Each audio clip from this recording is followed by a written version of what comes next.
भारत की तरफ से दो तरफा फौजी कशीदगी में किसी तीसरे फरीक को शामिल करना भारत की ब्लॉक पॉलिटिक्स को फरोग देने की बेबुनियाद कोशिश है। दुनिया भारत के तौसी पसंदाना अज़ाइम और हिंदुत्व पसंदी के खतरनाक रुझानात से बदजन होती जा रही है।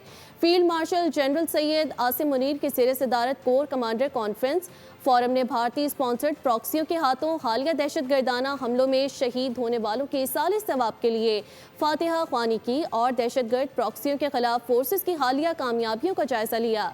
ISPR के मुताबिक फोरम ने अज़म किया कि हमारे शोहदा का खून रायगा नहीं जाएगा।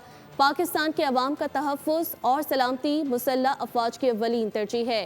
फील्ड मार्शल ने वज़ीर आज़म के हमरा ईरान, तुर्किया, अज़रबैजान के हालिया कामयाब दौरों से मुतालिक आगाह किया। फोरम को फील्ड मार्शल के तारीखी और मुनफरिद दौरे अमरीका के बारे में भी ब्रीफिंग दी गई। फील्ड मार्शल ने मुल्क को दरपेश तमाम खतरात के खिलाफ पाक फौज की ऑपरेशनल तैयारियों पर मुकम्मल एतमाद का इजहार किया। सब्सक्राइब करें और बेल दबाएं ताकि कोई खबर रह न जाए।